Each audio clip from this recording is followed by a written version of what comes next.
Temujin, the future Genghis Khan, was born in 1162 into a world of nomadic tribes, shifting alliances, and constant struggle found in the vast land of the Mongolian steppe. His father Yasuge, a tribal leader, was poisoned by a rival clan when Temujin is just a boy. The young Khan's life instantly became filled with danger and uncertainty. He endured betrayal, imprisonment, and the constant threat of death. But through it all, he displayed remarkable resilience, cunning, and a natural ability to command loyalty. Step by step, he began to consolidate his power, laying the foundation for an empire that would span continents.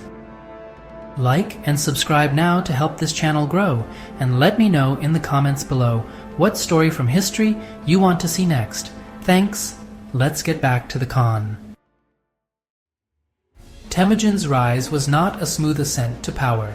His path was paved with brutal conflicts and marked by both triumphs and setbacks. One of his most significant early challenges comes from Jamuka, his blood brother, a sworn ally turned bitter rival. Their conflict was a clash of ambitions, a battle for the soul of the Mongol people. Jamuka was a formidable warrior and leader in his own right, and initially enjoyed the support of many tribes. He represented the old ways of the traditional power structures of the Mongol world. Temujin, on the other hand, represented change. He challenged the established order, advocating for a meritocracy where loyalty and ability, not birthright, dictated one's standing. In a decisive battle, Temujin outmaneuvered Jamuka, shattering his forces and cementing his own claim as the dominant power on the Mongol steppe. The victory was a turning point, a sign that the Mongols were on the cusp of a new era, united under a leader who promised strength, unity, and an end to the ceaseless intertribal conflicts. With Jamuka defeated, Temujin's authority over the Mongols was undisputed. In 1206, he called for a Kurultai, a grand council of Mongol chiefs. It was a pivotal moment in Mongol history. The Kurultai was more than just a gathering of tribal leaders. It was a symbolic event that marked the birth of a nation. At the Kurultai, Temujin laid out his vision for a unified Mongol nation, a powerful force capable of shaping the world around it. He promised an end to the internal strife that plagued the Mongols for generations. It was here, at this grand assembly, that Temujin was proclaimed Genghis Khan, the Oceanic Khan, the Great Khan. He was no longer just a tribal leader, but the Khan of Khans, the supreme ruler of all Mongols. Under Genghis Khan's leadership, the once fractured tribes began to coalesce into a unified force. A new legal code, the Yasa, was established, replacing the often conflicting tribal laws with a single set of rules that applied equally to all.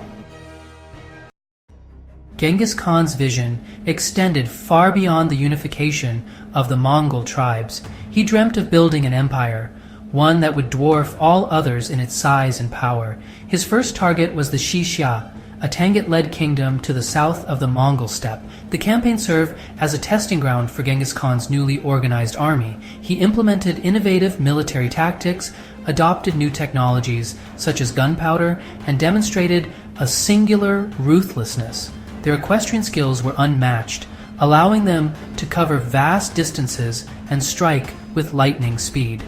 Genghis Khan understood that logistics were as crucial as strategy in warfare. He implemented a sophisticated system of communication using relay riders, allowing him to command his forces with remarkable efficiency. Fear became a weapon in Genghis Khan's arsenal, softening resistance and paving the way for the Mongol conquests that would soon follow. Having consolidated his power on the steppe, Genghis Khan set his sights on grander targets. The Jin dynasty of northern China became his next objective. The invasion was a monumental undertaking, a clash of civilizations. The Jin dynasty underestimated the Mongol Khan's strategic brilliance and the ferocity of his warriors. The Mongols employed innovative strategies to overcome the Jin defenses. Genghis Khan offered cities a chance to surrender peacefully. Many cities chose to submit rather than face annihilation. The Mongol conquest of the Jin dynasty reshaped East Asia, establishing the Mongols as the dominant force in the region. Learn more about the conquest of China in the link below. With the Jin dynasty under his control, Genghis Khan turned his attention westward towards the Islamic world. His gaze fell upon the Khwarezmian Empire, a vast and wealthy empire that stretched from present-day Iran to Afghanistan and Central Asia. His conflict with the empire began with a diplomatic misstep. Always a pragmatist, Genghis Khan sent envoys to the Khwarezmian Shah, offering trade and diplomatic relations. However, the Shah was driven by arrogance and misjudged the Mongols' intentions. They insulted the Khan's envoys, an act that would have dire consequences for his empire. Enraged by the Shah's disrespect, Genghis Khan unleashed the full fury of the Mongol army upon the Khwarezmian Empire. The Mongols were masters of warfare and could outmaneuver and outfight the larger Khwarezmian armies. They conquered major cities such as Bukhara, Samarkand, and Urgench, leaving a trail of destruction in their wake. The fall of the Khwarezmian Empire was swift and decisive, a testament to the devastating power of the Mongol war machine. The conquest of the Khwarezmian Empire marks the high point of Genghis Khan's military career. Though brutal, Mongol conquests ushered in an era of peace and stability across Eurasia known as the Pax Mongolica. This period saw a flourishing of trade, cultural exchange, and intellectual pursuits across the Mongol Empire.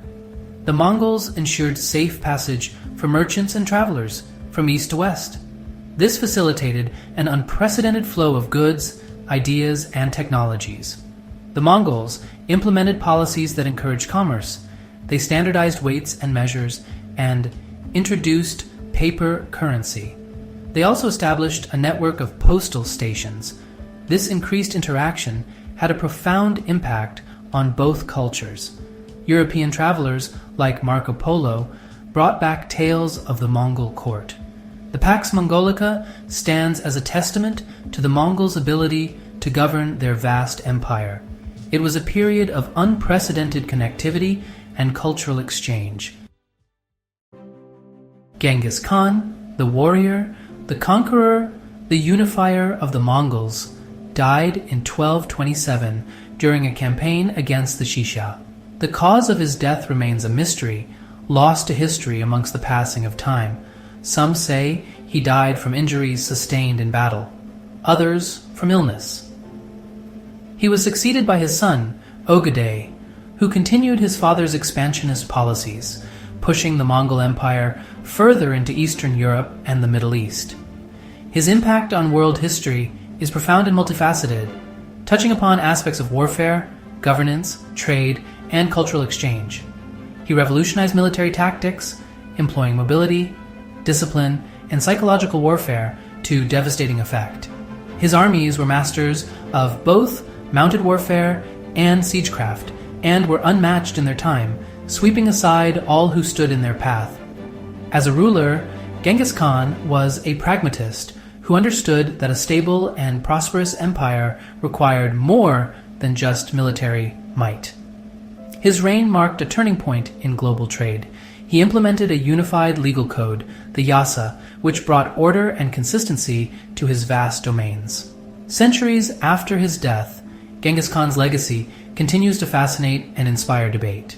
He remains a controversial figure, a ruthless conqueror who brought about immense destruction, yet also a visionary leader who forged a vast empire and facilitated cultural exchange. His story is a reminder of the complexities of history, where individuals can embody both darkness and light. Thank you for watching. If you enjoyed this video and would like to see more, please give it a thumbs up and subscribe to Trotastoria to continue learning from the annals of history.